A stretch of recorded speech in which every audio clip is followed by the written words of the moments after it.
Mike here and welcome to episode 67 of The Road to Glory, here with FC United in Manchester. Hopefully you guys are good. Since the last episode, things have kind of gone... They've gone swimmingly. They could have gone worse, they could have gone better, but all in all, I feel as if in the last period, we've done well. Just a quick heads up that today's fixture is against Manchester United in the FA Cup 4th round. So it's not the game that I said I was going to do against Man U. That's in the league in a month, but we'll probably just do that game as the next commentary.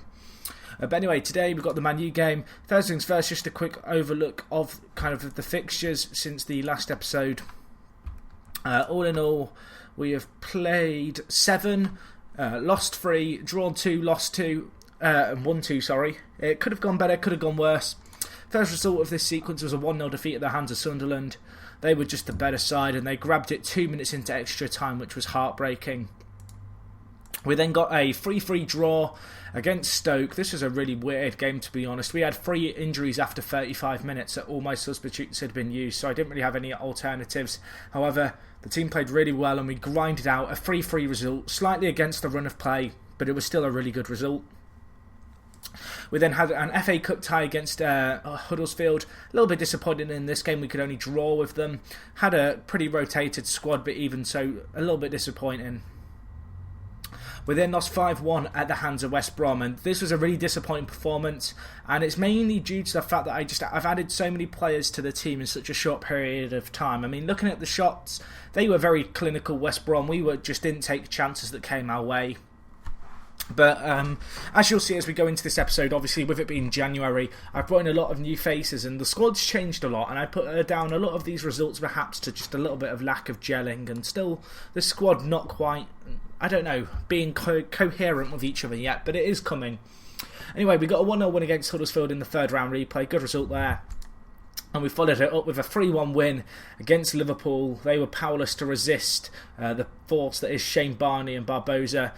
You'll also notice Pablo getting on the score sheet a few times in recent games. The centre-back has played really well for us since he's come to the club.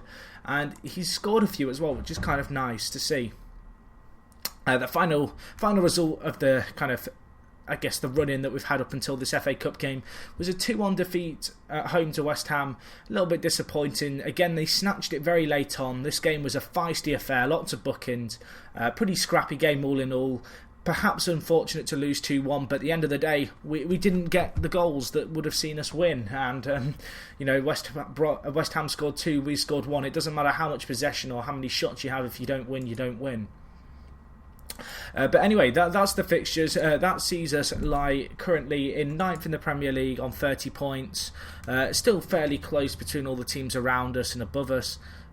But we're going to have to start winning again soon. So anyway, as I mentioned, the reason that I feel as if we've struggled with our form has been the transfers that have been going on. So it kind of makes sense to show the transfers, I suppose. As you can see, quite a lot of ins and outs. For some reason, the Irish badges on my badge pack are bugged. I need to fix that. Well, I'll fix that one day. But anyway, moving on to today's kind of transfers. We had 7 players come in during this transfer window. And I feel as if we've got a lot more depth to the squad. You'll notice that we've now spent £50 million on transfers this year. Because our wage budget's so low, and because of how profitable the club is, the chairman was willing to the board were willing to plough in lots of money. Because we're set to still come out with £13 million. They've given me plenty of money this transfer window, which I have burnt through. In doing so, I feel as if I've added a lot to the team. So start off with a few players who I'd already covered before but are now here. Arfazinho, the young centre-back, 21 years old, really good centre-back, good aerial presence. Not the fastest player, but that's certainly something he can improve on. We have Pablo. This guy is our kind of first choice centre-back now. A really good player. Number 4 shirt is his. Looking at his stats... solid all-round player really. Perhaps his mental's not quite where they could be, but I mean, if I just put him in comparison against Glenn Stewart, you will see how good this guy really is. He is a superb player, and to get him on a free is crucial. We also have Matsui, the Japanese lad, coming in, bit of backup, nice kind of advanced playmaker potential, more of a kind of squad depth player. So he was quite nice to add. We then have Jonathan Farias, who is a Argentine left back, 19 years old. This guy, probably the best player in the squad in terms of current ability and potential ability, at least in my eyes. All-round gifted player, could probably play anywhere on the park. He's still 19, he turns 20 in 3 months. But I mean, looking at his stats, played for Vélez for a number of years, had a lot of first-team football there. He's going to be getting that here. He's going to be a big improvement on our existing left-back position. And I think he's an absolutely superb player to have in the squad. We also have Jorge Benitez, who came in. He is this guy. I mean, you'll notice there's a lot of defenders coming in. I've really tried to focus on defence this transfer window, but Jorge Benitez, another player from Vélez, I negotiated to get this guy for £6.5 million, and then the board said there wasn't enough money. So then I went up to them and requested that, hey, could you try and sign this player? I think he'd be crucial to our success, and otherwise we could be left behind by our rivals. At which point they were like, okay, yeah, we'll sign him. So the board go off, and I'm thinking, we'll get him for £6 million. There'll be a little bit of money left over, kind of thing. Maybe we can get in a new face or two. And then I get a message pop up in my inbox that we've successfully negotiated £12 million for the player, and the board have now taken care of the contract. So, looking at this guy, I mean, I feel as if we've kind of paid over the top for him, but he's 18. He's just turned 18 as well, so he's a very young player. And because he's just turned 18 and he came to us on his 18th birthday, it means he'll classify as a grown-club player, which will be crucial in our European qualification. But I mean, this guy has the potential to be the best centre-back in the world, at least in my eyes. He's got 5-star potential. Absolutely superb player. Probably third best centre-back in the club anyway, second best technically apparently, but he's going to be starting a lot for us, and I'm very excited to have him at the team. We then also strengthened the goalkeeper area. Peltola, obviously the Finnish keeper, he's been a good player for so many years, but it's time to kind of step up in the world, and I'm actually at Josimar, this guy, Brazilian goalkeeper. A lot of Brazilian and South American players come to the club. That's mainly because when you're a mid-table Premier League team, you can't attract the players from the top European clubs, but you can attract the top players from the top South American clubs. So it's a lot easier for me to go out and buy lots of really top players from, say, Argentina and Brazil, rather than top players from, say, a nation like France. It's just not possible. So I've had to utilise that a lot, and there's been a lot of Brazilians and Argentines come in. But this guy, Josimar, 220 appearances for Brazil, nothing crazy, but this guy, very good player, played for Atletico Mineiro for a number of years as their first choice keeper from an incredibly young age, and I'm sure he's going to continue to be a superb player for us as first choice keeper. One more player just to tell you about quickly was Carey Owen. Is it Owen? Owen Carey. Owen Carey, there we go. This guy, 16 years old, turning 17 fairly soon. The young Irish lad, lots of potential, this guy. Probably going to be trying to send him out on loan. But I'm very excited to have him at the squad, and I'm sure he's going to develop in the coming years. And again, another potential homegrown player for us. So that's the transfers. £50 million is a huge amount to be spent on players, obviously, and we still have some money left in the bank. That's usually mainly down to kind of just how much money TV revenue brings you in the Premier League. If I show you, last season we got £62 million from TV revenue. And I mean, at the start of the year, we had almost £35 million. And this year, because I've slowly bought in players, rather than us continue to make the money like we made last year, it's kind of been a fairly stable kind of financial year. Obviously, I've brought in a lot of big faces during the transfer window for big fees, and I'm hoping they're going to pay off for us. But it's going to take a while to gel. So what I have here is what I see to be my best starting 11 to show you guys. Kind of give you a rundown on the squad, who's going to be playing where, just so you can get a better understanding of the team, because obviously a lot has changed lately. So in goal we have Josimar, the Brazilian goalkeeper who I just covered. Very good player, very talented, significantly better than Peltola. Right back we have Glenn Stewart, the Northern Irish lad. Prefers to be a centre-back, however, with the transfers that have come in, this guy's going to be adapting to his new role as a right-back. I'm sure he'll adapt to it perfectly. He's going to be getting up the field a little bit. He hasn't got the best creativity, but he has half-decent passing stats, which is going to allow him to thread through some balls in the final third. We then have Jorge Benitez, the 18-year-old Argentine lad. Looking at this stats, real standout stats to me are 18 heading, 16 marking and 16 tackling. At the age of 18, he has absolutely superb stats, especially his physicals are very impressive. And hopefully this guy will just continue to develop at the club and become the world-class player he can become. Partnering him at centre-back, we have Pablo, the covering defender, Brazilian, fast player. Not the best in the air, although, to be fair, he's very good in the air. But compared to some of his other stats, it kind of makes him look not so good. Incredibly gifted kind of defensive player, this guy. Great stamina, good natural fitness. Again, another good player with good physical stats. Going to mean he can play pretty much every game in the season so long as he's fit. At left-back, we have Jonathan Farias, the Argentine 19-year-old left wing-back. This guy, very gifted player in all areas of the park, has the kind of defensive stats of a really strong defender with his 17 positioning and then his 16 tackling, but combining that with really good natural fitness, decent pace, 16 work rate, 16 determination. This guy's going to get up and down the park for us. Superb player, 19, really kind of happy to have this guy here. And he's going to be a good player for us, I'm sure. So moving on to the midfield, we have Mohamed Abou, the Ghanaian player. Been here for so long now. Been here since our first year in the Championship. Staple of the first team, this guy. Playing really well for us, as always. And, well, can't really argue with him. He's one of the best players in the club. At centre mid, we have Teemu Peltari, the Finnish centre mid. Very good player for us. Obviously been here since League One. He is the team captain. Incredibly influential player in the squad. Wants to move on, but I'm determined to keep this guy in the club because he's such a good player. Currently partnering him in centre mid, we have Christopher Brown, the Trinidad and Tobago creative outlet. 98 caps. Really talented young player again. However, he is not actually first choice midfielder. Christian Calendra is. The problem with Calendra is he's been out with a broken leg for a long period of time now. He's on the road to recovery. Got injured very early on in the season. He only played 4 league games before he got his injury. He's on the road to recovery. He'll be back in a few weeks and he will take Christopher Brown's place once he's back to full fitness.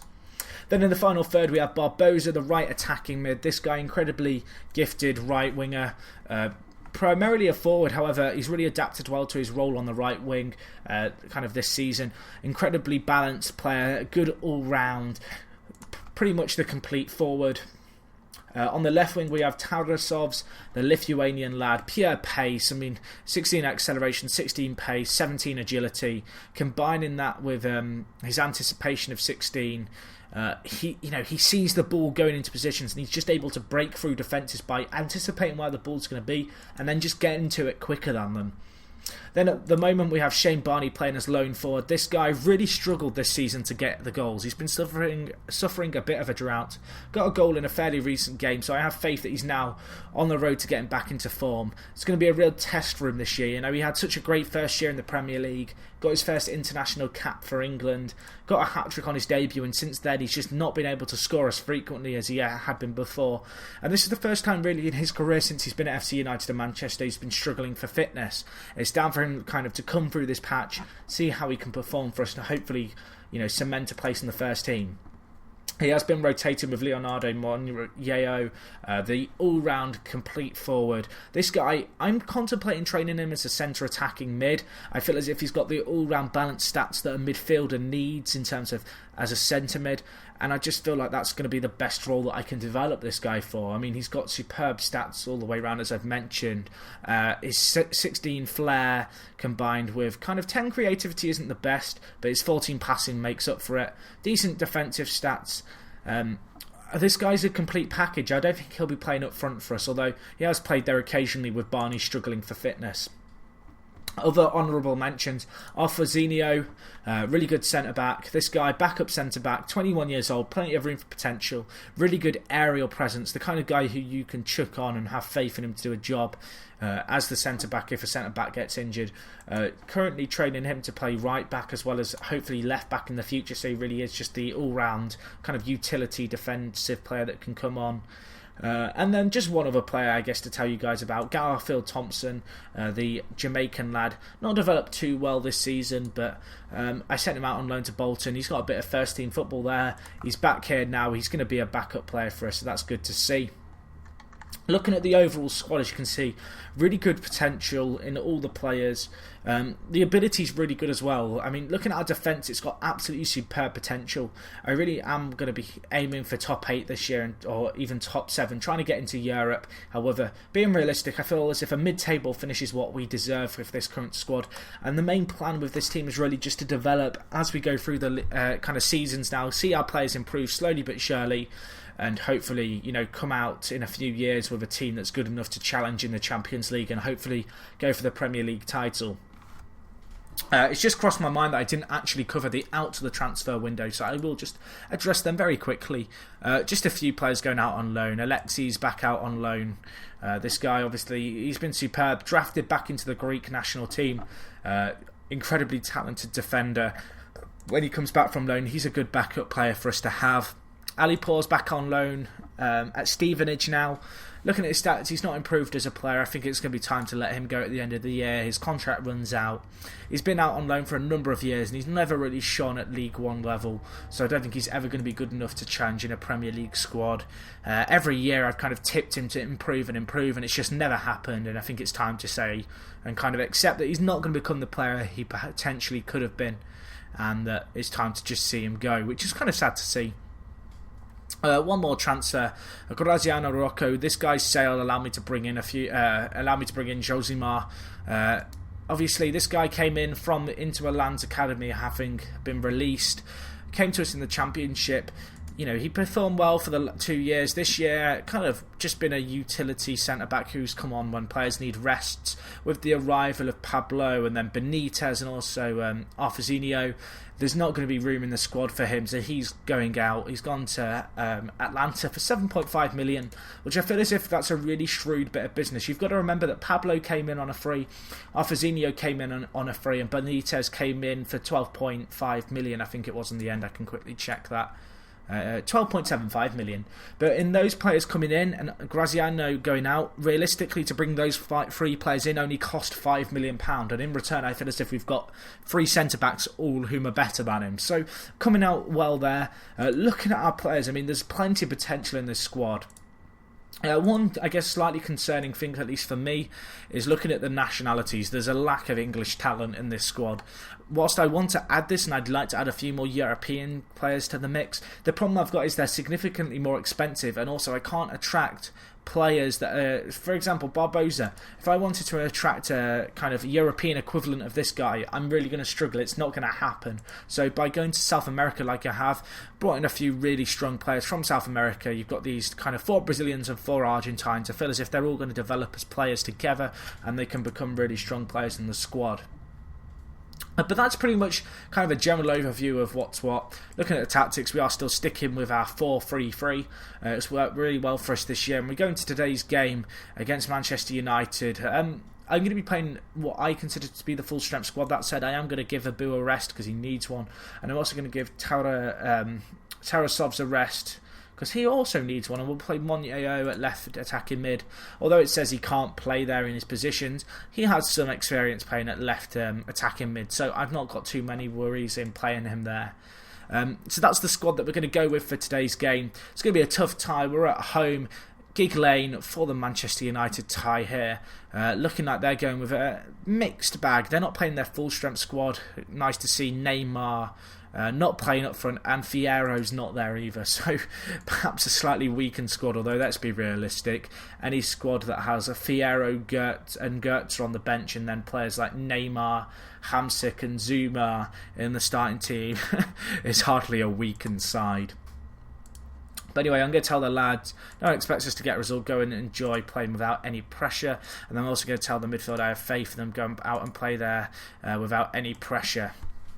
So we go into this game. It's going to be a tough game, as I've already said. Not anticipate... Whoa! Excuse me. I don't think I've ever died during a commentary before, but my voice is just gone. What the hell?